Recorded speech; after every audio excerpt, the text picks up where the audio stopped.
High আমার প্রিয় ছাত্রছাত্রী, এখন আমি আলোচনা করতে চলেছি ইনটিউশনস অ্যান্ড জিনিয়াস।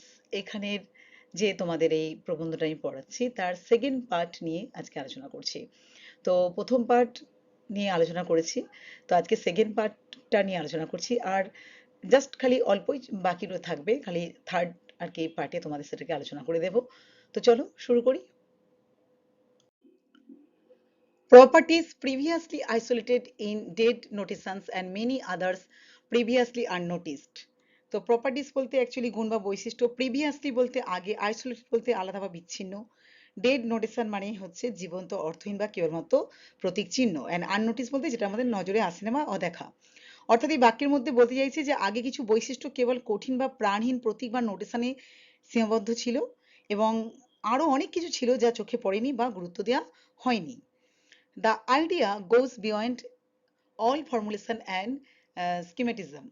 অর্থাৎ কি বলছে এখানে, ফর্মুলেশন মানে কি, ফর্মুলেশন মানে গঠন, অ্যান্ড স্কিমেটিজম বলতে ছক অনুযায়ী ভাবনা বা কাঠামোগত চিন্তা।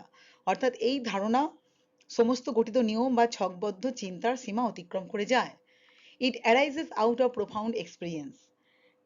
এটি গভীর অভিজ্ঞতা থেকে মানে উৎসারিত। অর্থাৎ যে আমরা আলোচনাটা করলাম তার মধ্যে কি বলছে যে অনেক বৈশিষ্ট্য বা তথ্য পূর্বে কেবল কঠিন প্রতীকের মধ্যেই আর কি সীমাবদ্ধ ছিল, কিছু কিছু হয়তো একেবারেই নজরে আমাদের আসেনি, কিন্তু নতুন ধারণাটি এসব প্রচলিত কাঠামো বা নিয়মের হচ্ছে গণ্ডি ছাড়িয়ে গেছে। এই চিন্তাটা এসেছে কোনো যুক্তির নিয়মে নয়, বরং গভীর অভিজ্ঞতা বা অনুভব থেকে এসেছে। The function of Discovery is sometimes attributed two imagination. অর্থাৎ আবিষ্কারের কার্যকে কখনো কখনো কল্পনার সঙ্গে যুক্ত করা হয়। Through the exercise of imaginations, we hit upon hypotheses which help us to combine the discrete data into synthetic wholes. অর্থাৎ এখানে কল্পনার চর্চার মধ্যে, অর্থাৎ কিসের না, এক্সারসাইজ অফ ইমাজিনেশন, অর্থাৎ কল্পনা চর্চার মাধ্যমে আমরা এক অনুমান করতে পারি। হাইপোথেসিস মানে অনুমান করা, অনুমান করতে পারি যা বিচ্ছিন্ন তথ্যগুলিকে কি করে, বিচ্ছিন্ন তথ্যগুলিকে একটি সংগঠিত সম্পূর্ণ রূপে গঠন করতে সাহায্য করে। অর্থাৎ কল্পনা ব্যবহার করে আমরা এমন ধারণা করতে পারি যা আলাদা আলাদা তথ্যকে একত্রিত করে একটি অর্থবোধক আর কি গঠন দেয়, একটা অর্থবোধক কিছু একটা মানে মানে করতে, গঠন করতে সাহায্য করে। Next, hypothesis is the principle of growth in knowledge. তো অনুমান হলো জ্ঞানের বিকাশের মূল নীতি, অফ গ্রোথ ইন নলেজ, মানে গ্রোথ বলতে বিকাশ, ঠিক আছে। তো ইন নলেজ মানে হচ্ছে জ্ঞান, তো জ্ঞানের বিকাশের যে মূল নীতি কোনটা, অনুমান, বুঝেছো, যে কোনো বিষয়ে অনুমান করাই জ্ঞানের অগ্রগতির পথটাকে আরো উন্মুক্ত করে দেয়, খুলে দেয়। In framing a hypothesis, we seem to contemplate a situation which does not necessarily exist. অর্থাৎ অনুমান গঠনের সময় আমরা এমন একটি পরিস্থিতি কল্পনা করি যা বাস্তবে সবসময় থাকে না। নেসেসারিলি মানে কি, আবশ্যিকভাবে, আর কন্টেমপ্লেট মানে কি, গভীরভাবে চিন্তা করা। তো কি বুঝলাম, যে আমরা যখন অনুমান তৈরি করি তো তখন এমন পরিস্থিতি কল্পনা করি যা বাস্তবে নাও থাকতে পারে। তো we contemplate the non-existent and review a number of alternatives. তো আমরা অস্তিত্বহীন বিষয় নিয়ে চিন্তা করি এবং বিভিন্ন বিকল্প পর্যালোচনা করি। নট এক্সিস্টেন্ট মানে যেটা অস্তিত্ব কি নেই, অ্যান্ড অল্টারনেটিভস মানে জানি বিকল্পকে বোঝানো হয়, অর্থাৎ আমাদের কল্পনা এমন জিনিস নিয়ে চিন্তা করতে পারে যা বাস্তবে নেই, এবং আমরা সম্ভাব্য বিকল্প চিন্তা করি। Such কি বলছে দেখো, such an attitude of mind where the activity of assertion is suspended and possible alternative situations are supposed seems to be obviously one of imagination. অর্থাৎ এখানে এই যে assertion বলতে অ্যাকচুয়ালি কি বুঝবে, নিশ্চিত করে বলা, and suspended মানে স্থগিত। তো কি বুঝলাম, যে এই ধরনের মানসিকতা, এই ধরনের মানসিকতা যেখানে নিশ্চিতভাবে কিছু বলা বন্ধ থাকে এবং বিভিন্ন সম্ভাব্য পরিস্থিতি নিয়ে কল্পনা করা হয়, তার নিঃসন্দেহে কল্পনার একটা কি হয় না, কল্পনার একটা পরিচায়ক। অর্থাৎ যখন আমাদের মন নিশ্চিত না হয়ে বিভিন্ন সম্ভাব্য পথ নিয়ে ভাবতে থাকে, তখন তা কল্পনার ফল, তখন তা কি, to be obviously one of imagination. Next দেখো না কি বলছে, দেখো, Croce identifies the activity responsible for hypothesis with artistic imagination। তো কি বলছে, আর্টিস্টিক ইমাজিনেশন মানে কি, শিল্পসুলভ কল্পনা। মানে দার্শনিক এই ক্রোচে বলেছেন অনুমান তৈরি করাও এক ধরনের সৃজনশীল শিল্পমূলক কল্পনা। অর্থাৎ ক্রোচে অনুমান তৈরির কার্যকে শিক্ষামূলক কল্পনার সঙ্গে তুলনা করেছেন। But an illuminating hypothesis is not the work of mere uncontrolled imagination। কিন্তু একটি আলোকপ্রদ অনুমান কেবল অনিয়ন্ত্রিত কল্পনার ফল নয়। ইলিউমিনেটিং মানে কি, আলোকিত বা জ্ঞানের যে আলোকে বোঝানো হচ্ছে। মানে শুধুমাত্র এলোমেলো কল্পনা কোনো গভীর বা গঠনমূলক অনুমান তৈরি করতে পারে না। কোনো এলোমেলো কোনো কল্পনা করা ব্যাপারটা কোনো গঠনমূলক অনুমান আনতে পারে না, ঠিক আছে। দেন ইমাজিনেশন হচ্ছে unified by intuitions, imagination which is daydreaming, fancy, reverie or guesswork will not help us to light upon the truth except by accident। কেবল স্বতঃস্ফূর্ত স্বতঃস্ফূর্ত অন্তর্দৃষ্টি দ্বারা নিয়ন্ত্রিত কল্পনা, যা কল্পনা বিলাস বা স্বপ্ন দর্শন বা আন্দাজ নয়, সেটি সত্যের দিকে আমাদের নিয়ে যেতে পারে, তাও কেবল কাকতালীয়ভাবে যদি হয়। অর্থাৎ এখানে মানে অ্যাকচুয়ালি কি বলছে, এই গেস ওয়ার্ক মানে কি, আন্দাজ করা। অ্যান্ড এই হচ্ছে ড্রিমিং, ফ্যান্সি, রিভারি মানে কি, তার মানে হচ্ছে কি কল্পনা একটা বিভরতা। আর ইনটিউশন মানে তো জানি একটা অন্তর্দৃষ্টি। আর ইউনিফাইড মানে একত্রিত। তো কল্পনা যদি অন্তর্দৃষ্টির সঙ্গে মিলিত না হয়, তাহলে তা কেবল কল্পনা বিলাস হয় এবং সত্য আবিষ্কার করা সেটা সম্ভব হয় না। যদি কল্পনা যদি অন্তর্দৃষ্টির সঙ্গে মিলিত যদি না হয়, ঠিক আছে, ইমাজিনেশন ইউনিফাইড বাই ইনটিউশনস, তো imagination which is daydreaming, fancy, reverie or guesswork will not help us to light upon the truth except by accident. তো এটাই বলতে চাইছে যে কল্পনা যদি অন্তর্দৃষ্টির সঙ্গে মিলিত না হয়, তাহলে তা কেবল কল্পনা বিলাস এবং সত্য আবিষ্কার করাও সেটা সম্ভব নয়। There is difference between a mere guess, which is the work of imagination, and integral knowing or intuition। তো এখানে ইন্ট্রিগাল নোয়িং বলতে কি, সম্পূর্ণ জ্ঞান। আর মেয়ার গেস বলতে কি বুঝবে, কেবল অনুমান। অর্থাৎ কল্পনা দ্বারা তৈরি একটা সাধারণ আন্দাজ সম্পূর্ণ অন্তর্দৃষ্টিভিত্তিক জ্ঞানের মধ্যে কি রয়েছে, পার্থক্য রয়েছে, বুঝলে। অর্থাৎ কল্পনা দিয়ে করা অনুমান সবসময় গভীর প্রকৃত অন্তর্দৃষ্টির ফল নয়। Those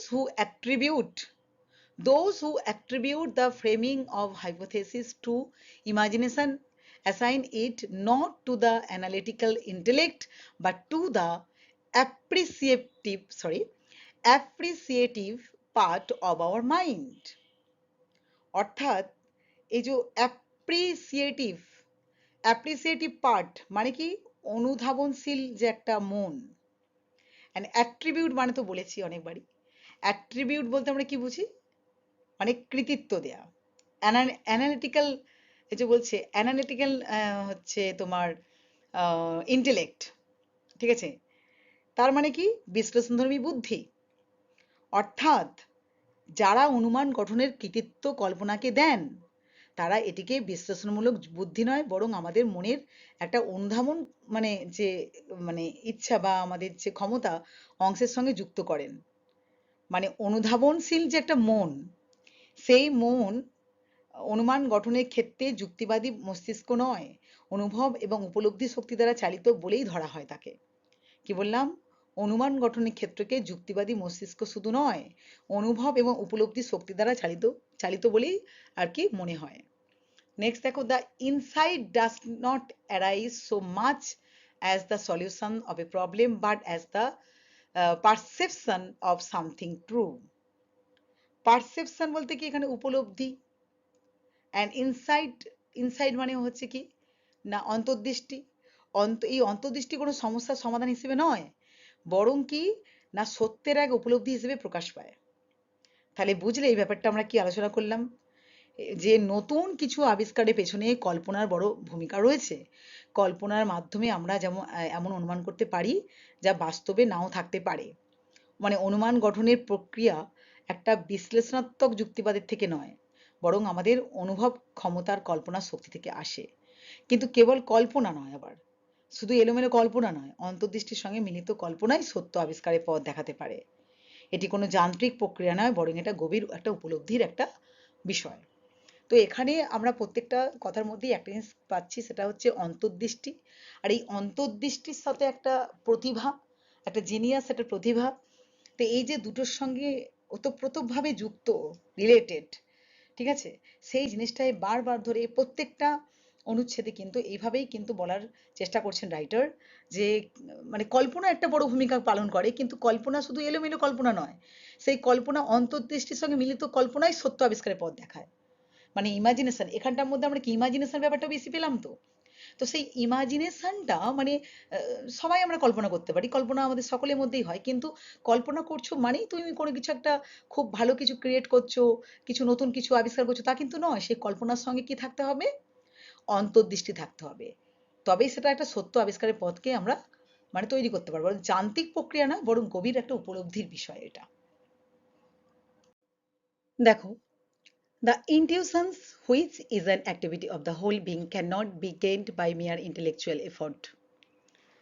যে অন্তর্দৃষ্টি সমগ্র সত্তার একটি কার্যকলাপ, তা শুধুমাত্র বুদ্ধিবৃত্তিক প্রচেষ্টার মাধ্যমে অর্জন করা যায় না। অর্থাৎ অন্তর্দৃষ্টি শুধু মস্তিষ্ক বা যুক্তির কাজ নয়, এটি হৃদয় বা আমাদের সামগ্রিক একটা অনুভব থেকে আসে। Though it is equally true that it cannot be gained without it. তবে এটা সত্য যে বুদ্ধিবৃত্তিক প্রচেষ্টা ছাড়াও অন্তর্দৃষ্টি কিন্তু অর্জন করা যায় না। মানে শুধুমাত্র মানে যুক্তি দিয়েই যথেষ্ট নয়। উপস্থিতি সম্পূর্ণভাবে মানে আমাদের মানে যুক্তি, অর্থাৎ শুধু যে তুমি বুদ্ধি বৃত্তিক প্রচেষ্টা ছাড়াও মানে ছাড়াও কিন্তু অন্তর্দৃষ্টি করতে পারি না আমরা। অর্থাৎ শুধুমাত্র যুক্তি যথেষ্ট না হলেও তার উপস্থিতি কিন্তু সম্পূর্ণভাবে আমরা বাদ দিতে পারি না, অর্থাৎ খুবই ইম্পর্টেন্ট। মানে আমাদের যেমন মানে বুদ্ধি প্রয়োজন, তার সঙ্গে কিন্তু মানে যুক্তি প্রয়োজন, তার সঙ্গে কিন্তু একটা অন্তর্দৃষ্টিও কিন্তু প্রয়োজন। Intellectual inaction seems to be the prelude to the intuitive flash, অর্থাৎ ইনটিউটিভ ফ্ল্যাশ। ইনটিউটিভ ফ্ল্যাশ বলতে অ্যাকচুয়ালি কি বোঝায়? হঠাৎ অন্তর্দৃষ্টি তৈরি হয়েছে। প্রিলিউড বলতে সূচনা। মানে কি intellectual inaction seems to B the prelude to the intuitive flash. মানে বুদ্ধির নিষ্ক্রিয়তা অনেক সময় অন্তর্দৃষ্টি হঠাৎ একটা উদ্ভাসের সূচনা হিসেবে কাজ করে। মানে কিছু সময় যুক্তিকে বিশ্রাম দিলে অবচেতনে নতুন একটা ভাবনার উদ্ভব ঘটে। To allow the non-intellectual and yet rational part of our mind to play on the object, relaxation is necessary. মনের যুক্তির বাইরে অথচ যুক্তিসঙ্গত অংশকে বস্তুর উপরে কাজ করতে দিতে হলে কিসের প্রয়োজন? রিল্যাক্সেশন ইজ নেসেসারি, মানে বিশ্রামের প্রয়োজন। Next, creative work is due as much to relaxation as to concentration. অর্থাৎ সৃজনশীল কাজ যেমন মনোসংযোগের ফল, তেমনি বিশ্রামেরও ফল। When we effectually concentrate on the object and think attentively about its many details, we do not seem to move far from the point at which we started. যখন আমরা কোনো বিষয় নিয়ে গভীরভাবে মনোযোগ দিই এবং তার বিস্তারিত দিক নিয়ে ভাবি, তখন দেখা যায় যে আমরা খুব একটা অগ্রসর কি হই না, খুব একটা অগ্রসর হই না। অর্থাৎ বুঝতে পারছো যে অতিরিক্ত বিশ্লেষণে আমরা মাঝে মধ্যে আমাদের একটা সমস্যা তৈরি হয়। We must allow the intellect to lie fallow. lie fallow বলতে হচ্ছে বিশ্রামে থাকা। Let the object soak into বলতে গভীরে প্রবেশ করা, ইন্টু দ্য সাবসয়েল মানে অন্তর্দৃষ্টি সন্ধানী স্তর of our mental life and illicit বলতে অ্যাকচুয়ালি বের করে আনা বা আহরণ করা, ইটস রিয়াকশন টু ইট মানে আমাদের বুদ্ধিকে বিশ্রামে থাকতে দিতে হবে, বস্তুটিকে আমাদের মনের গভীরে প্রবেশ করতে দিতে হবে এবং প্রতিক্রিয়াটা আসতে দিতে হবে। মানে ভাবনার বীজ অবচেতনে গাঁথলে তবেই তার মধ্যে ফলটা তৈরি হবে। In addition, in addition to reflecting on the facts with our conscious powers, we should commune with them with the whole energy of our body and mind. শুধুমাত্র সচেতনভাবে বিশ্লেষণ করাই নয়, আমাদের শরীর ও মনের সমস্ত শক্তি দিয়ে সেই ভাবনার সঙ্গে এক হয়ে যেতে হবে। কমিউন মানে কি? মিশে যাওয়া, গভীর সংযোগ স্থাপন করা। তো মানে এটা বলছে উপলব্ধির জন্য মন আর দেহের একসঙ্গে সক্রিয় হওয়া দরকার। কিসের? মনের সঙ্গে দেহের।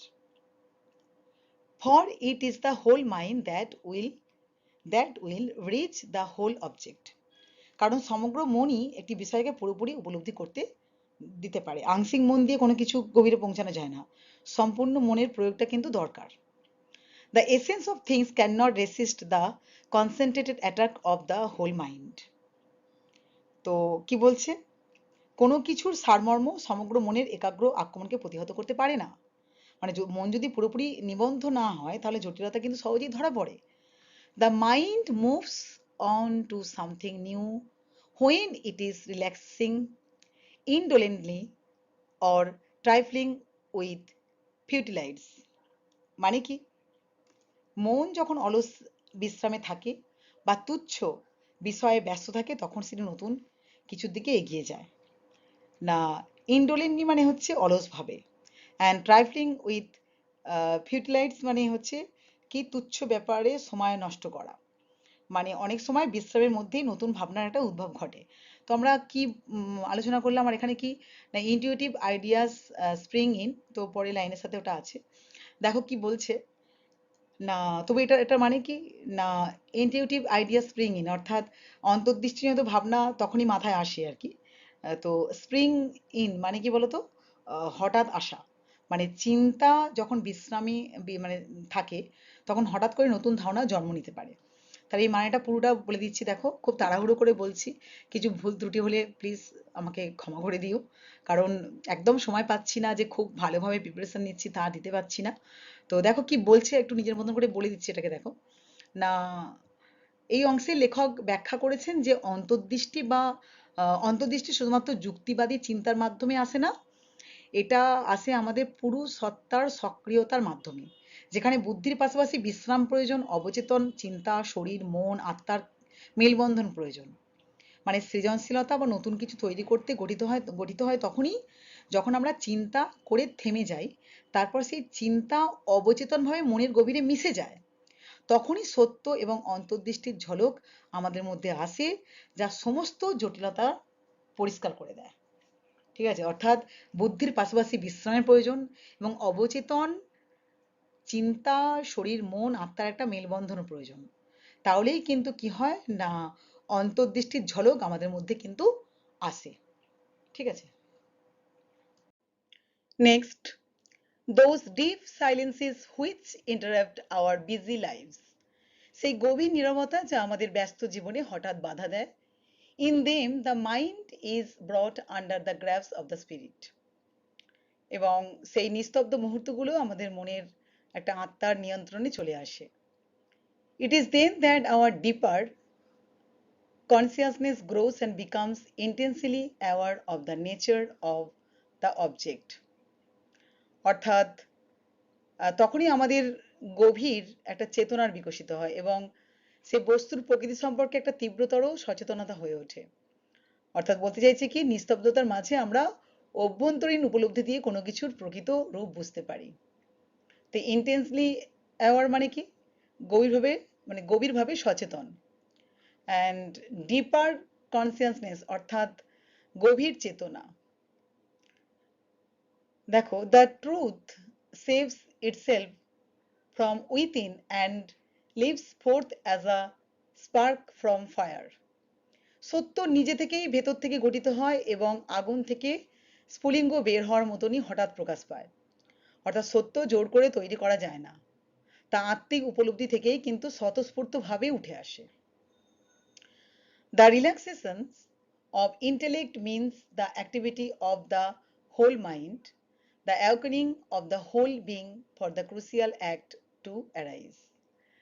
তো কি বলছে, মানে এই বুদ্ধির মানে বিশ্রাম মানে হচ্ছে কি পুরো মনের একটা মানে সক্রিয়তা, একটা অ্যাক্টিভ, যাতে গুরুত্বপূর্ণ অন্তর্দৃষ্টিগুলো কি হয় ঠিক মতন করে প্রকাশ পায়। অর্থাৎ যুক্তির বিশ্রামই আমাদের সমগ্র সত্তা কি করে জাগিয়ে তোলে। When the flash occurs, যখন সেই হঠাৎ আর কি অন্তর্দৃষ্টি আর কি ফ্ল্যাশ অকার্স আসে, we feel it to be true and find that it lifts up the puzzles and paradoxes into a luminous atmosphere. অর্থাৎ যখন সেই হঠাৎ হঠাৎ অন্তর্দৃষ্টি আসে ঠিক তখনই সেটি সত্য বলে মনে হয় এবং তা সব ধাঁধা বা বিপরীত যুক্তিকে একটি আলোকোজ্জ্বল পরিবেশে নিয়ে যায়। অর্থাৎ সেই অন্তর্দৃষ্টি এসে সকল অস্পষ্টতা দূর করে সত্যকে উজ্জ্বল করে তোলে। There is no more helpless fumbling over trifles or distractions in details. তখন আর তুচ্ছ বিষয়ের প্রতি ভ্রান্তি আর অসহায়তা কিন্তু আর থাকে না। অর্থাৎ তখন মন একেবারে নির্ভুল থাকে, সুস্পষ্ট থাকে, কেন্দ্রীভূত থাকে। The truth is not so much produced as কি achieved. তো সত্য তৈরি হয় না বরং অর্জিত হয়। অর্থাৎ সত্য জ্ঞান কৃত্রিম নয়, তা অনুভব বা উপলব্ধির মাধ্যমে কিন্তু আসে। Though inexplicable in its origin, it is quite simple when it arises. যদিও তার উৎস ব্যাখ্যা করা কঠিন, কিন্তু তা যখন প্রকাশ পায় তখন তার মধ্যে একটা মানে সেটা সরলতা থাকে। অর্থাৎ অন্তর্দৃষ্টি কোথা থেকে আসে বোঝা যায় না, কিন্তু তা সহজ ও পরিষ্কার হয় ব্যাপারটা। It seems to be as direct and as effortless as ordinary perceptions when it occurs, though a multitude of details have to be overcome before it arises. অর্থাৎ অন্তর্দৃষ্টি যখন আসে তখন তার সাধারণ উপলব্ধির মতন সরল ও স্বতঃস্ফূর্ত মনে হয়, যদিও তার আগে তাকে অনেক জটিলতা কিন্তু অতিক্রম করতে হয়। দ্য ল্যাটার অর্থাৎ যেটাকে বলা হয় সাধারণ উপলব্ধি অর্থাৎ পরবর্তী পরবর্তী সাধারণ উপলব্ধি রিকোয়ার্স কনসেন্ট্রেশন, চাই হচ্ছে মনোযোগ, অ্যান্ড দ্য ফরমার মানে হচ্ছে মানে পূর্ববর্তী অর্থাৎ অন্তর্দৃষ্টি ডিম্যান্ডস রিল্যাক্সেশন, অর্থাৎ পূর্ববর্তী অন্তর্দৃষ্টি চাই হচ্ছে বিশ্রাম। Archimedes solved his problem in his bath and not in his study. দেখো কত সুন্দর এক্সাম্পল দিয়েছে। আর্কিমিডিস তার সমস্যা সমাধান করেছিলেন স্নানের সময়। স্নান যখন করছে তখন, পাঠকক্ষে নয়। অর্থাৎ অনেক সময় নতুন চিন্তা আসে অবসর মুহূর্তে, মানে কাজের টেবিলে, পড়াশোনার টেবিলে কিন্তু হয় না। Happy ideas come unexpectedly without effort, like an inspiration. Inspiration so far as I am concerned. I am concerned, says Helmholtz. অর্থাৎ এখানে হোলস বলেছেন যে সুখকর চিন্তাধারা আকস্মিকভাবে আসে, একেবারে অনায়াসেই আসে, সহজেই আসে, যেন অনুপ্রেরণার মতন আসে। মানে অনেক মহান বিজ্ঞানীদের মতন আর কি তোমার হেল্মহোল্টজও বলেছেন যে সেরা ভাবনা আসে বিনা চেষ্টায়। They have they have never come to me when my mind was fatigued or when I was at my working table. এই ভাবনাগুলো, এই চিন্তাগুলো কখনোই আমার কাছে আসেনি যখন আমি ক্লান্ত ছিলাম বা কাজের টেবিলে ছিলাম। A sort of intellectual passivity is demanded of us. মানে আমাদের থেকে এক ধরনের বুদ্ধিগত নিষ্ক্রিয়তা প্রত্যাশা করা যায়। অর্থাৎ নতুন ভাবনার জন্য কখনো কখনো আমাদের চিন্তাকে স্থগিত রাখা কিন্তু খুব দরকার, প্রয়োজন। When the religious scriptures requires us to keep the mind still in a perfect purity and peace, so that we might hear the silence from all words and bond, they are only insisting, they are কি বললাম এই পর্যন্ত বলি, দাঁড়াও কি বললাম দেখো। when অর্থাৎ যখন when the religious scriptures require us to keep the mind still in a perfect purity and peace, so that we might hear the silence from all words are born. যখন ধর্মীয় আর কি শাস্ত্র বলে আমাদের মনকে নিস্তব্ধ, নির্মল, শান্ত রাখতে, যাতে আমরা সেই নীরবতাকে শুনতে পারি যেখান থেকে শব্দের জন্ম হয়। They are only insisting on the passivity, which is the preparation for the highest knowledge. এবং তখন তারা আসলে সেই নিষ্ক্রিয়তার কথা বলে, তা হলো সর্বোচ্চ জ্ঞানের প্রস্তুতি। অর্থাৎ গভীর জ্ঞান পেতে হলে মনকে শান্ত করতে হয়। ধর্মীয় শিক্ষাও সেই কথাই বলে। তো এটা পুরো যদি একটা সামারি মতন করি, কি হবে দেখো, যে গভীর নীরবতা ও বিশ্রামের সময়ে আমাদের চেতনা বিকশিত হয় এবং অন্তর্দৃষ্টি উদয় ঘটে। এটি কোনো যুক্তি নির্ভর প্রক্রিয়া নয়, বরং একটা আত্মিক উপলব্ধি। এটি সত্যকে উন্মোচন করে, যা পরিষ্কার, অনাহাস, একদম সহজ বলে মনে হয়। আর অন্তর্দৃষ্টি আসার জন্য দরকার আমাদের মনের শান্তি, আত্মার জাগরণ এবং বুদ্ধির সাময়িক নিষ্ক্রিয়তা। আর্কিমিডিসের মতো উদাহরণ দেখা যায় যে অনেক সেরা চিন্তা আসে বিশ্রামের মাঝে। তো ধর্মীয় শাস্ত্র সে কথাই বলে যে সর্বোচ্চ জ্ঞান পেতে হলে মনকে প্রবৃত্ত করো, স্থির করতে হবে, মানে মনকে প্রবৃত্ত স্থির করতে হয়। তাই অন্তর্দৃষ্টি হচ্ছে এক গভীর অভ্যন্তরীণ অনুভব, যা পূর্ণ প্রস্তুতি এবং নিস্তব্ধতা থেকে কিন্তু জন্ম নেয়। ঠিক আছে, মোটামুটি বোঝাতে পারলাম আশা করি। তো দেখো next, intuitions are convictions arising out of a fullness of life in a spontaneous way, more akin to sense than to imaginations or intellect, and more inevitable than either.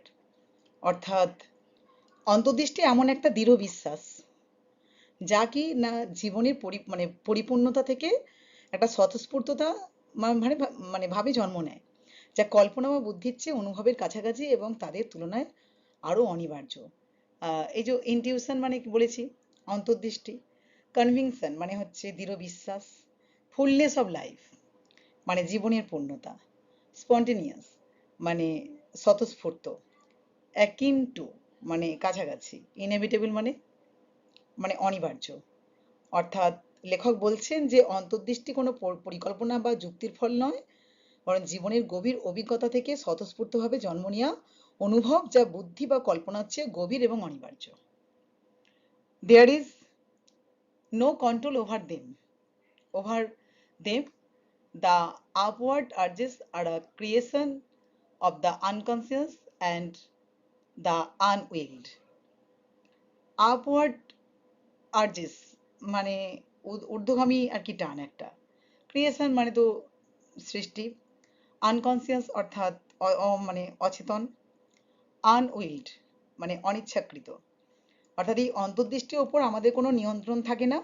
এই ঊর্ধ্বমুখী আকর্ষণ অচেতন এবং অনিচ্ছাকৃত মানসিক মানে স্তর থেকে সৃষ্টি হয়। অর্থাৎ লেখক বলছেন কি, এই অন্তর্দৃষ্টি বা সৃষ্টিশীল তাগিদ মানে ইচ্ছাকৃতভাবে আসে না, এগুলো চেতনার গভীর স্তর থেকে উঠে আসে, যা নিয়ন্ত্রণের বাইরের বিষয়।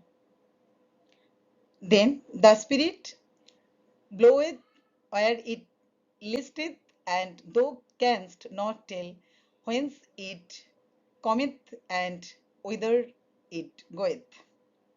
অর্থাৎ এখানে এই যে স্পিরিট মানে হচ্ছে আত্মা বা সত্তা, অ্যান্ড ব্লোয়েথ মানে প্রভাবিত হয়, পুরনো এখানে একটা ইংরেজি ব্যবহার করা হয়েছে, অ্যান্ড লিস্টেড অর্থাৎ ইচ্ছা করে, অ্যান্ড হোয়েন্স মানে হচ্ছে কোথা থেকে, অ্যান্ড উইদার মানে কোথায়। তো এখানে বলছে কি, আত্মা যেখানে ইচ্ছে করে সেখানেই প্রভাবিত হয়, যেখানে ইচ্ছে করে সেখানে প্রভাবিত হয়, এবং তুমি বলতে পারো না যে এটি কোথা থেকে আসে বা কোথায় যায়। অর্থাৎ এখানে আত্মাকে এক রহস্যময় শক্তি হিসেবে তুলে ধরা হয়েছে। যেমন বাতাস নিজের ইচ্ছায় চলে, তেমনি আত্মার পথও বোঝা যায় না। এটি অন্তর্দৃষ্টির একটা স্বতঃস্ফূর্ততাকে বোঝায়। দেন দেখো, genius is not made by effort, it is a gift of the gods. মানে প্রতিভা, জিনিয়াস মানে প্রতিভা প্রচেষ্টার মাধ্যমে সৃষ্টি হয় না, এটা কি হয় না, এটি দেবতাদের দেয়া একটা উপহার।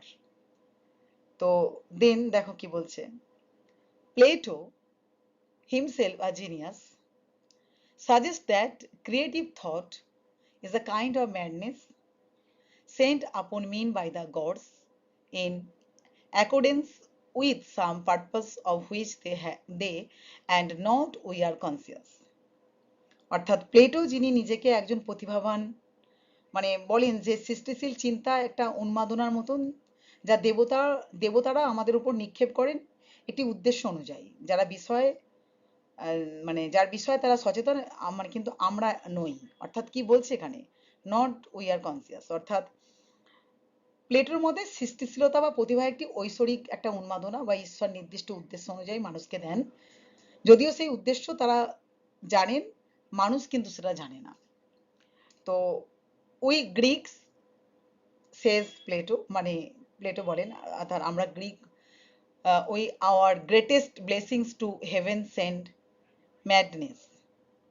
প্লেটো বলেন আমরা গ্রিকরা আমাদের সর্বশ্রেষ্ঠ আশীর্বাদ এবং স্বর্গ প্রদত্ত উন্মাদনার কাছে ঋণী। তো কি বলছে, গ্রিক দার্শনিকদের মতে অনেক মহান সৃষ্টি বা উপলব্ধি এসেছে ঈশ্বর প্রদত্ত উন্মাদনার মাধ্যমে যা প্রতিভার প্রকাশ হয়েছে। ফর কি বলছে দেখো, for the prophetess at Delphi and the priestesses at কি বলছে না Dodona have in their moments of madness done great and glorious service to the men and cities of Greece, but little or none in their sober mood. অর্থাৎ এখানে এই প্রফিটেস বলতে প্রফিটেস মানে হচ্ছে মহিলা ভাববাদী, হ্যাঁ, প্রফিটেস মানে মহিলা ভাববাদী, আর এই যে প্রিস্টেসেস মানে হচ্ছে কি নারী পুরোহিত। প্রিস্ট মানে তোমরা পুরোহিত জানি, তো প্রিস্টেসেস মানে নারী পুরোহিত। অ্যান্ড সোবার মুড বলতে মানে শান্ত বা একটা যুক্তিপূর্ণ মেজাজ। তো কি বললাম যে ডেলফির মহিলারা, এই যে ডেলফি, এটা ডেলফির মহিলা ভাববাদী ও ডোডোনার নারী পুরোহিতরা তাদের উন্মাদনার মুহূর্তে গ্রিসের মানুষ ও শহরের জন্য মহান গৌরবময় কাজ করেছেন, কিন্তু শান্ত বা সচেতন মুহূর্তে তেমন কিছু তারা করেননি। অর্থাৎ ঐতিহাসিকভাবে দেখা যায় যে উন্মাদনা উচ্ছ্বাসের সময় অনেক অনন্য কাজ আর কি করেছেন, কিন্তু স্বাভাবিক বুদ্ধি মানে যুক্তিবাদী অবস্থায় কিন্তু তারা করেনি, বুঝেছো? অর্থাৎ দেখা যাচ্ছে কি যে মানে মানে একটা একটা উন্মাদনার মুহূর্তে গ্রিসের মানুষ বা শহরের জন্য মহান গৌরবময় কাজ করেছেন, কিন্তু শান্ত সচেতন মুহূর্তে তেমন কিছু করেননি। তো এখানে উদাহরণ দিয়েছে ডেলফির মহিলা ভাববাদী অ্যান্ড ডোডোনার নারী পুরোহিতদের কথা বলছে যে তারা কি করেছে না তাদের উন্মাদনা মুহূর্তে অনেক কিছু মহান গৌরবময় কাজ আর কি করেছেন। The plodding intellectual, the man without intuitions, is a useful worker quite necessary for the world of thought, but the genius is at a different and higher level. তো ধীরগতি বুদ্ধিজীবী যার অন্তর্দৃষ্টি নেই সে চিন্তার জগতে উপযোগী শ্রমিক হলেও প্রতিভাবান ব্যক্তি একটি ভিন্ন উচ্চতর স্তরের কিন্তু অধিকারী। অর্থাৎ এখানে কি বলছে, প্লডিং মানে আমি আগেও বলেছি ধীর গতি সম্পন্ন বা মানে নিষ্প্রাণভাবে চলা একটা, আর ইউজফুল ওয়ার্কার, ইউজফুল এখানে ওয়ার্কার বলতে কি উপযোগী শ্রমিক, মানে বলছে যারা কেবল যুক্তি দিয়ে কাজ করেন তারা চিন্তার ক্ষেত্রে সহায়ক হলেও প্রকৃত প্রতিভাবান ব্যক্তি আরো গভীর স্তরে কাজ করেন, অন্তর্দৃষ্টির সাহায্যে কাজ করেন তারা। And then his his message takes safe in the secret depth of the soul, এবং তার বার্তাগুলো আত্মার গোপন মানে গভীরতা থেকে রূপ নেয়। অর্থাৎ প্রতিভাবান ব্যক্তির চিন্তা বা সৃষ্টি আত্মার গভীর স্তর থেকে আসে, সাধারণ চিন্তাধারার বাইরে কিছু। দেখো তাড়াহুড়ো করে বললাম, হয়তো কোনো কিছু ভুল ভ্রান্তি হতে পারে, কারণ দেখতেই পাচ্ছ যে প্রচন্ড খুবই ক্রিটিক্যাল মানে ম্যাক্সিমাম ওয়ার্ড, আর তাছাড়া অনেকটা বড়, যে একদম ছোট স্টোরি নয় বা ছোট প্রবন্ধ নয়। তো তোমাদের সিলেবাসটা তাড়াতাড়ি শেষ করার জন্যই খুব তাড়াহুড়ো করেই হয়তো ভিডিওটা করছি, মেবি কোনো কিছু রং হতে পারে, ভুল হতে পারে, তো তার জন্য আমি কিন্তু ক্ষমা প্রার্থী। তো যাই হোক এটা নিজের মতন করে বলে দিই কারণ দেখো এডিট করে কেটে করা আবার অনেক দেরি হয়ে যাচ্ছে। তো ওই কারণে আমি মোটামুটি একেবারেই দিলাম আর কি। তো এটা একটা মানে মূল যে ব্যাপারটা আমি এটা বলি দেখো এই প্যারার মধ্যে, যে এই অংশে লেখক অন্তর্দৃষ্টি আর প্রতিভার প্রকৃতি ব্যাখ্যা করেছেন, মানে জিনিয়াসের কথা বলেছেন। অন্তর্দৃষ্টি হচ্ছে এক স্বতঃস্ফূর্ত, অচেতন এবং নিয়ন্ত্রণহীন অভিজ্ঞতা, যা জীবনের গভীরতা থেকে উঠে আসে। এখানে প্লেটোর মতে প্রতিভা হচ্ছে এক প্রকার ঈশ্বর প্রেরিত উন্মাদনা, যা মানুষের সচেতনতা ছাড়াও কিন্তু কাজ করে। প্রকৃত প্রতিভা সাধারণ যুক্তিবাদী বুদ্ধির চেয়ে উচ্চতর স্তরের এবং আত্মার গভীর থেকে উদ্ভূত হয়। ঠিক আছে? তো এইভাবে প্রত্যেকটা জিনিসের মধ্যেই একটা গভীরতা, একটা অন্তর্দৃষ্টি, একটা প্রতিভা, তো এই ব্যাপারগুলোকেই কিন্তু তুলে ধরেছে। আর তোমার অনেক মানে হঠাৎ করেই যে আমাদের মধ্যে, আমি যেটা আগেও তোমাদেরকে বলেছি যে আমাদের মধ্যে কোনো কিছু, যেমন ধরো আমরা পড়াশোনা করি, সারাদিন ধরে পড়াশোনা করছি, হয়তো সেখানে হয়তো কিছু আমরা ভালো করে নতুন কিছু ক্রিয়েট করতে পারি না, কিন্তু শান্ত কোনো বা অন্য কোনো প্লেসে, অন্য কোনো জায়গায় হঠাৎ করে কোনো একটা চিন্তা আমাদের আমাদের মধ্যে হয়তো এলো, যেটা আর্কিমিডিসের আর কি এক্সাম্পল দিয়ে দিয়েছে, যে স্নানের সময় যে তার মানে পড়ার টেবিলে নয় কিন্তু স্নান ঘরে তার যে সমস্যা সমাধানের আর কি পথ। তো এইভাবে আমরা বিভিন্ন আগের আগের যে প্যাসেজটাতে দেখেছি কি বলেছে, তো বিভিন্ন এক্সাম্পল দিয়ে দিয়ে এটাকে বোঝানোর চেষ্টা করছে যে অন্তর্দৃষ্টি ও প্রতিভার প্রকৃত ব্যাখ্যা করেছেন। ঠিক আছে? তো আমরা যেটা পড়ছি, ইনটিউশনস অ্যান্ড জিনিয়াস, অর্থাৎ অন্তর্দৃষ্টি আর প্রতিভার প্রকৃত ব্যাখ্যা করেছেন। তো আর দুটো জাস্ট আর একটা পেজ বাকি আছে, তো আজকে আর অনেকটা ভিডিওটা বড় হয়ে যাচ্ছে বলে করতে পারলাম না, সরি। তো চেষ্টা করছি খুব তাড়াতাড়ি ভিডিওটা দিয়ে দিতে। তো সকলে খুব ভালো থেকো, টাটা।